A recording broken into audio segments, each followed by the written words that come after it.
Hello, કેમ છો બધા? મજામાં? બધાને મારા જય શ્રી કૃષ્ણ. આજે આપણે એક એવી રેસીપી લઈ આવ્યા છે ને કે તમે કોઈ પણ તહેવારમાં પણ બનાવી શકો છો અને પ્રસાદી તરીકે પણ તમે ઉપયોગ કરી શકો છો. તો આજે આપણે ચોખાના લાડુ લઈ આવ્યા છે. ચોખાના લાડુ છે ને એકદમ ટેસ્ટી બને છે, સરસ બને છે ને સરળતાથી ઇઝીલી બની જાય છે ઘરમાં, અને જાજી સામગ્રી પણ નથી ખપતી. તો તેના માટે મેં દ્રાક્ષ લીધી છે, દળેલી ખાંડ છે, ઘી છે, ઇલાયચી છે, બદામ છે અને ચોખા લીધા છે. ચોખા તમે કોઈ પણ જાતના ભાત લઈ શકો છો. અત્યારે મેં જીરાસર ચોખા લીધા છે. હવે તમને આમાં ઉમેરવું હોય તો તમે બીજા ડ્રાયફ્રૂટ ઉમેરી શકો છો, ટોપરાનું ખમણ ઉમેરી શકો છો અને તલ પણ ઉમેરી શકો છો. તો આપણે ચોખાના લાડુ બનાવીએ, એકદમ સરસ બને છે. તો પહેલાં આપણે ચોખાને ડ્રાય રોસ્ટ કરવાના છે. તો આપણે એક પેનમાં પહેલાં ચોખાને ધીમા તાપે શેકી લઈએ. તો આપણે પહેલાં ધીમા તાપે ચોખાને શેકી લઈએ, બળી ન જાય એનું ધ્યાન રાખજો. આ લાડુ તમે ઇન્સ્ટન્ટ ઘરમાં કોઈ પણ જાતની તમારા મીઠાઈ ન હોય અને કોઈ મહેમાન આવે ને તો પણ તમે આ રેસીપી બનાવી શકો છો અને ફટાફટ બની જશે. કોઈ ચાસણીની જરૂર નથી, બીજી કાંઈ વાતને ધ્યાન રાખવાની જરૂર નથી, એકદમ સરસ બને છે. તમને ખ્યાલ હોય તો ગણેશ ચતુર્થીના મહારાષ્ટ્રમાં ચોખા જે આપણે ખીચો બનાવીને એવી રીતે બાફી અને અંદર ટોપરાનું ખમણ ભરીને લાડુ બનાવવામાં આવે છે.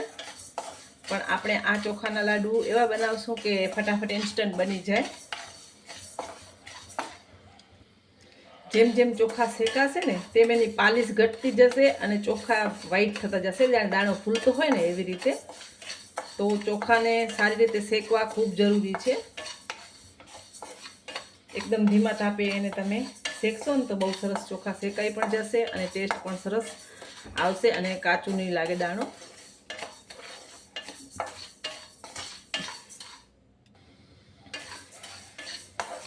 તમે જોઈ શકો છો આપણા ચોખ્ખા એકદમ સરસ શેકાઈ ગયા છે. હવે આપણે ગેસને બંધ કરી દઈશું અને આમાં જ થોડીક વાર એને હલાવતા રહીશું અને ઠંડા કરી અને એનો પાવડર બનાવવાનું છે આપણે.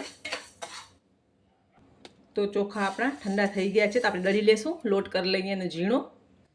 તો આપણે ચોખાનો લોટ દળી લીધું છે. હવે આપણે એને જરાક ચાળી લઈએ કે કદાચ કોક ચોખાનો દાણો રહી ગયો હોય ને એમાં તો એ નીકળી જાય. આવી રીતે ગરણીથી ચાળી લેશું.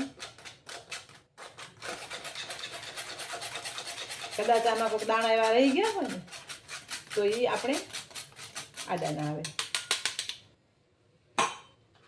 હવે એમાં આપણે દળેલી ખાંડ ઉમેરશું ટેસ્ટ પ્રમાણે, અને દ્રાક્ષ છે, ઇલાયચીનો પાવડર છે અને બદામ છે. પહેલાં બધું જરાક મિક્સ કરી લઈએ અને હવે એમાં થોડું થોડું આપણે ઘી ઉમેરવાનું છે. જેટલી આપણે જરૂર હોય ને એટલું જ ઘી ઉમેરવાનું છે. જો વધુ ઘી થઈ જશે ને તો લાડુ વળાશે નહીં. તો આપણે એમાં થોડુંક ઉમેરીએ પહેલાં.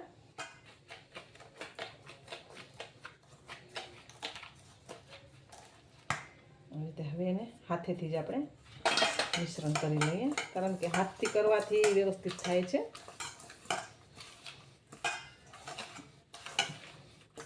એકદમ સરસ ફરસા લાડુ થાય છે અને તમે જોયું ને ફટાફટ બની ગયા ને. હવે તમારા ઘરે કોઈ મહેમાન આવે અને કોઈ પણ સ્વીટ ના હોય ને તો આ લાડુ બનાવજો અને એમ જ પણ તમારા ઘરે બનાવીને રાખશો ને તો એકદમ હેલ્ધી લાડુ છે. છોકરાઓને નાસ્તામાં, સ્કૂલના ટિફિનના ડબ્બામાં કે રોજ જમવામાં એક લાડુ તમે આપો છો તો ચોખાનો લાડુ બહુ જ હેલ્ધી હોય છે. તમને ખ્યાલ હશે કે આપણે નાનકડા હોઈએ તો છોકરાને આપણે સેરેલેક્સ પીવડાવીએ છીએ, ચોખાની રાબ પીવડાવીએ છીએ.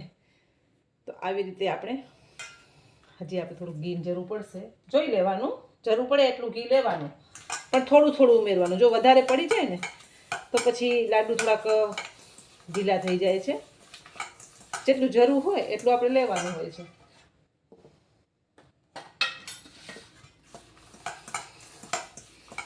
બહુ સરસ સુગંધ આવી છે.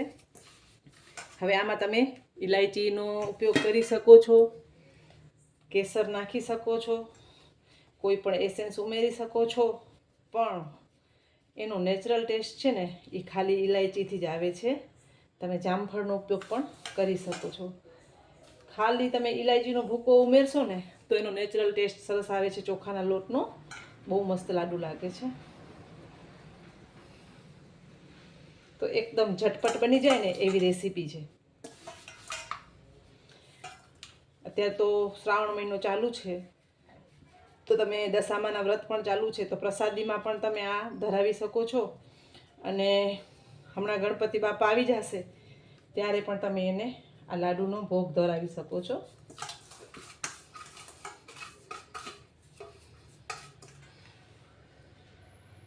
એકદમ ફટાફટ બની જાય એવા આપણા લાડુ તૈયાર છે. આપણે ગુલાબની પાંદડીથી થોડુંક સજાવી લઈએ, કારણ કે આપણે ડ્રાયફ્રૂટ તો અંદર ઉમેર્યું જ છે.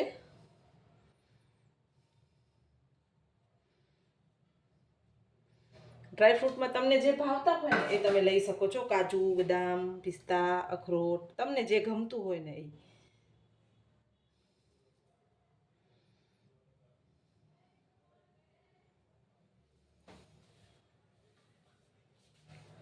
તો લાગે છે ને મસ્ત. તો તૈયાર છે એકદમ સરસ એવા આપણા ચોખાના લોટના લાડુ. ફટાફટ બની જાય છે, ટેસ્ટી બને છે, અને કોઈ પણ જાતની તહેવાર હોય એમાં આ મીઠાઈ તમે સર્વ કરી શકો છો. તો તૈયાર છે આપણા ચોખાના લાડુ. તમારા ઘરે ચોક્કસ આ રેસીપી બનાવજો. કેવી બને છે એ મને કમેન્ટમાં કહેજો. બધાને મારા જય માતાજી.